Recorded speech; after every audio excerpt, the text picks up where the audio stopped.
श्री कृष्ण कहते हैं कि हर आदमी के स्वभाव में भिन्नता होती है। उसकी ये भिन्नता उसे दूसरों से अलग पहचान प्रदान करती है। ऐसे में कभी कभी कुछ चीजों के नजरियों को लेकर आपस में विरोधाभास की स्थिति बन जाती है। अपने साथी के ऐसे विशिष्ट गुण को पहचानने की कोशिश करें। रिश्ते ऐसे बनाओ जिसमें शब्द कम और समझ ज्यादा हो, झगड़े कम और नजरिया ज्यादा हो। कोई टूटे तो उसे सजाना सीखो, कोई रूठे तो उसे मनाना सीखो। रिश्ते तो मिलते हैं नसीब से, बस उन्हें खूबसूरती से निभाना सीखो। अपना और पराया क्या है, मुझे तो बस यही पता है। जो भावनाओं को समझे वो अपना, और जो भावनाओं से परे वो पराया। प्यार इंसान से करो उसकी आदत से नहीं, रूठो उनकी बातों से मगर उनसे नहीं। भूलो उनकी गलतियों पर उन्हें नहीं, क्योंकि रिश्तों से बढ़कर कुछ भी नहीं। जो दूर रहकर भी पास हो वो अपना, और जो पास रहकर दूर हो वो पराया। 1 मिनट लगता है रिश्तों का मजाक उड़ाने में, और सारी उम्र बीत जाती है एक रिश्ते को बनाने में। मित्रता एवं रिश्तेदारी सम्मान की नहीं, भाव की भूखी होती है। बशर्ते लगाव दिल से होना चाहिए, दिमाग से नहीं।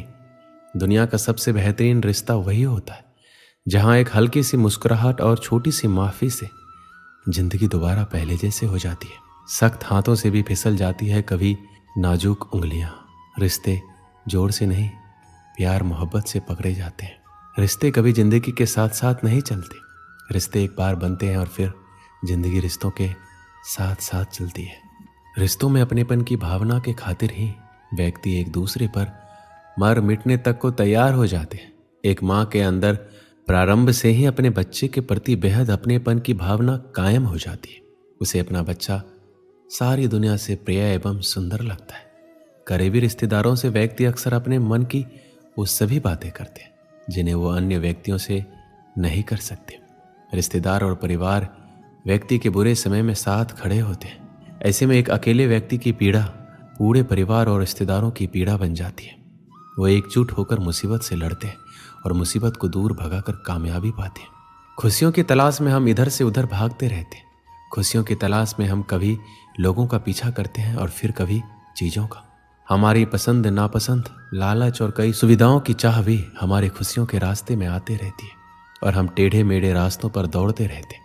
हमें लगता है कि सुख, सुविधा और धन का होना ही खुशियां हैं। हम अपनी खुशियां अपने अंदर नहीं बल्कि बाहर उन चीजों और लोगों में ढूंढते हैं जो सिर्फ 2 पल की खुशियां देकर गायब हो जाते हैं। पैसे और सुख सुविधाओं के साथ आप खुश हो सकते हैं, लेकिन आप लंबे समय तक खुश नहीं रह सकते। खुश रहने के लिए आपको सरल और साधारण होना पड़ेगा। जब आपका मन बिना किसी वजह और बिना किसी जरूरत के खुश रहने लग जाएगा, उस दिन आप सरल बन जाएंगे। श्री कृष्ण कहते हैं कि खुश होना सरल है, लेकिन सरल होना मुश्किल है। श्री कृष्ण कहते हैं कुछ दिल के रिश्ते सरेआम नहीं होते, सिर्फ महसूस किए जाते हैं, परंतु उनके नाम नहीं होते। रिश्ते हम एक दूसरे पर भरोसा करने और विश्वास करना सिखाते हैं। जब हमें खुद पर भरोसा होता है तो हम अपने जीवन में हर मुश्किल का सामना कर सकते हैं और हर कुछ पा सकते हैं और अपने सपनों को हासिल कर सकते हैं।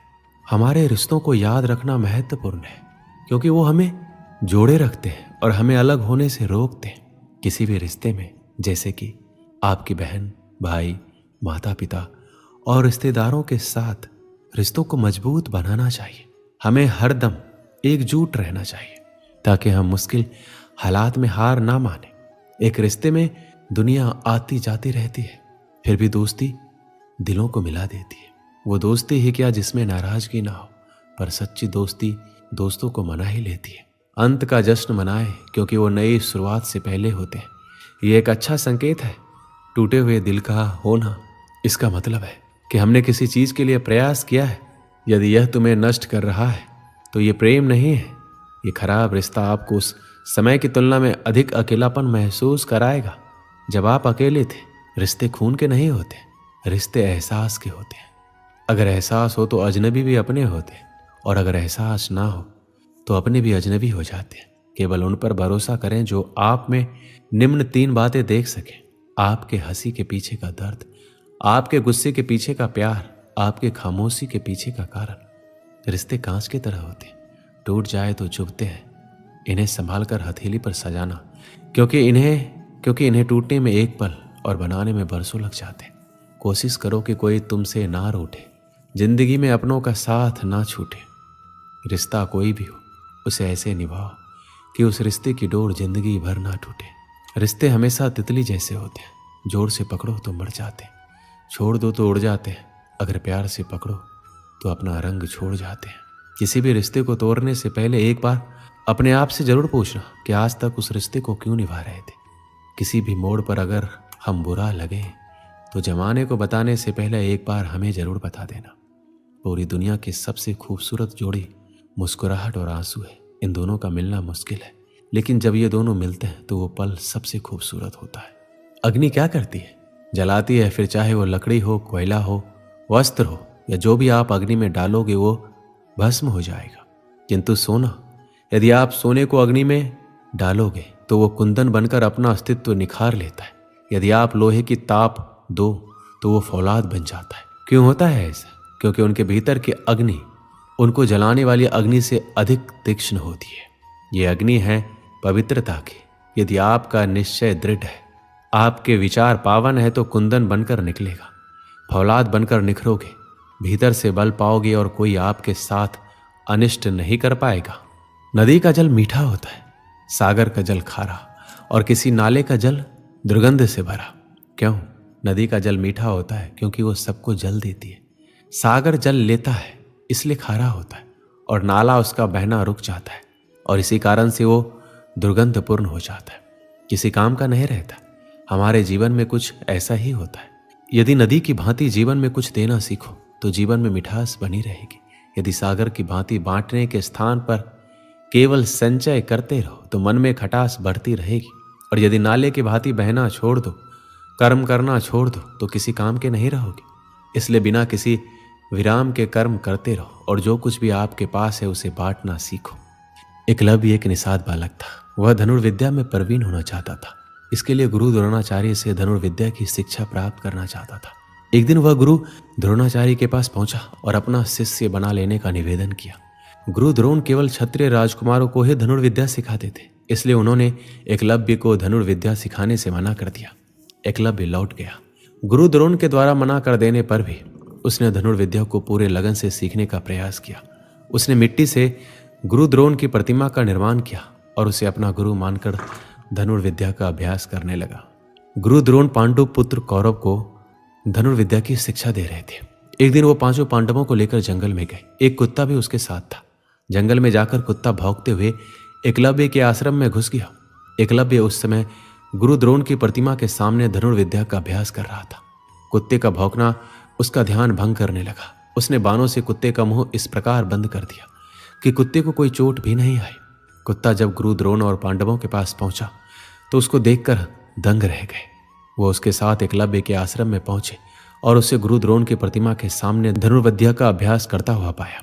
गुरु द्रोण ने उससे पूछा, क्या कुत्ते का मुंह बाणों द्वारा उसने ही बंद किया है? तो उसने हाथ जोड़कर सिर झुका लिया। गुरु द्रोण उसकी धनुर्विद्या से बहुत प्रभावित हुए और उससे पूछा, तुम्हारा गुरु कौन है?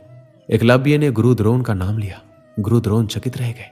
उन्होंने कहा, मैंने तो तुम्हें कभी धनुर्विद्या नहीं सिखाई, तो मैं तुम्हारा गुरु कैसे हुआ?